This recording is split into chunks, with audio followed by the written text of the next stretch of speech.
بسم اللہ الرحمن الرحیم۔ السلام علیکم ورحمۃ اللہ وبرکاتہ۔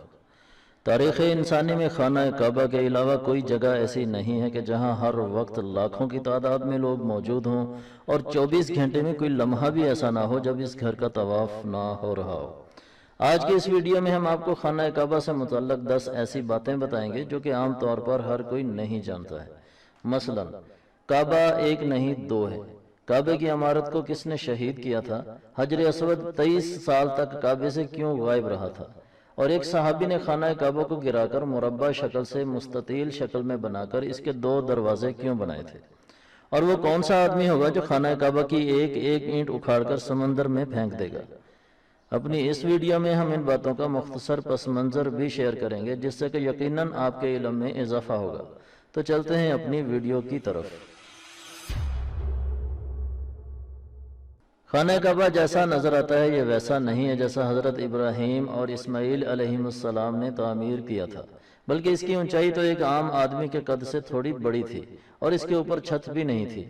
مختلف ادوار میں اس کی تعمیر ہوتی رہی اور ایک بڑی تعمیر ہمارے نبی صلی اللہ علیہ وسلم کی ابتدائی زندگی میں قریش مکہ نے کی تھی، جس میں اسے بنیادوں سے دوبارہ اٹھایا گیا تھا، اور اس تعمیر میں حجر اسود آپ صلی اللہ علیہ وسلم نے اپنے ہاتھوں سے نصب فرمایا تھا۔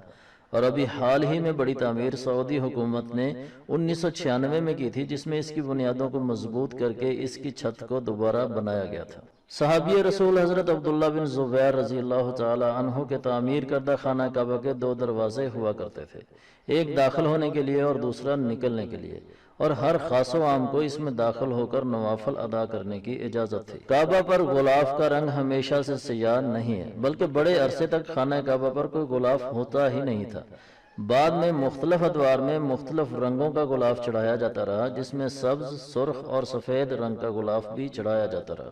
خانہ کعبہ کی چابیاں حضور صلی اللہ علیہ وسلم کے دور سے لے کر اب تک ایک ہی خاندان بنو طلحہ کے ہاتھ میں، کیونکہ فتح مکہ کے موقع پر جب کعبے کے کلید بردار کو حضور صلی اللہ علیہ وسلم کے سامنے پیش کیا گیا تو اس نے چابیاں آپ کے حضور پیش کر دیں، مگر آپ صلی اللہ علیہ وسلم نے چابیاں واپس اسے دیتے ہوئے ارشاد فرمایا کہ اے عثمان بن ابی طلحہ، قیامت تک یہ چابیاں تمہارے ہی خاندان کے پاس رہیں گی۔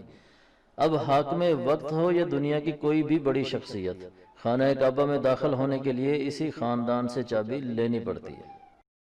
حجر اسود یعنی کالا پتھر، جو جنت کا پتھر بھی کہلاتا ہے، اور حضور اکرم صلی اللہ علیہ وسلم نے اسے بوسہ دیا تھا، جس کے بعد صحابہ، تابعین، اولیاء، ائمہ کے ہونٹ بھی اسی پتھر کو لگے ہوئے ہیں۔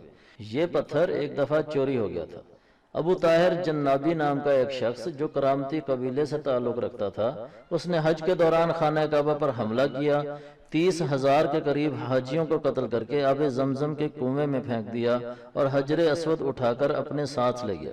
23 سال اس کے قبضے میں رہنے کے بعد عباسی خلیفہ نے بھاری رقم ادا کر کے اسے واپس منگوایا اور خانہ کعبہ میں دوبارہ نصب کروایا، مگر یہ اس وقت 7 ٹکڑوں میں ٹوٹ چکا تھا، جسے چاندی کے فریم میں جوڑ کر نصب کیا گیا۔ حضرت عائشہ رضی اللہ تعالی عنہا کی بہن اسماء بنت ابی بکر کے بیٹے حضرت عبداللہ بن زبیر رضی اللہ تعالی عنہ نے خانہ کعبہ کو گرا کر دوبارہ تعمیر کروایا تھا، اور اس تعمیر میں حتیم کو بھی شامل کر دیا تھا، جس سے کہ اس کی مربع نما شکل تبدیل ہو کر مستطیل ہو گئی تھی۔ اس کے 2 دروازے رکھے تھے، کیونکہ ایک حدیث میں حضور صلی اللہ علیہ وسلم نے خواہش کی تھی کہ اگر قریش نئے مسلمان نہ ہوئے ہوتے تو میں کعبہ کو گرا کر دوبارہ بناتا، اس کے 2 دروازے بناتا اور حتیم کو اس میں داخل کر دیتا، کیونکہ یہ اصل میں خانہ کعبہ کا ہی حصہ تھا جو قریش نے مال کی کمی کی وجہ سے کعبہ میں شامل نہیں کیا تھا۔ خانہ کعبہ پر ایک دفعہ پتھراؤ بھی کیا گیا تھا۔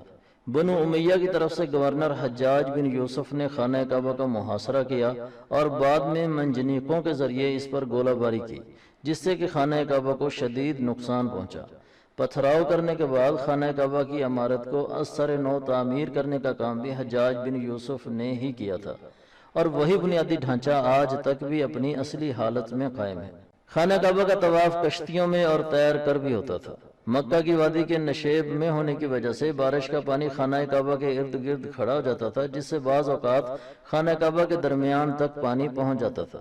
اس صورت میں بھی طواف کعبہ نہیں رکتا تھا، اور شمع توحید کے پروانے پانی کے اندر بھی اپنی شمع کے گرد چکر لگاتے ہوئے نظر آتے تھے۔ حدیث کے مطابق باریک پنڈلیوں والا ایک شخص قیامت کے قریب آئے گا جسے ذوالسویقتین کا نام دیا گیا ہے، اور وہ خانہ کعبہ کو گرا دے گا، حتیٰ کہ خانہ کعبہ کی ایک ایک اینٹ کو اٹھا کر بحیرہ احمر میں پھینک دے گا۔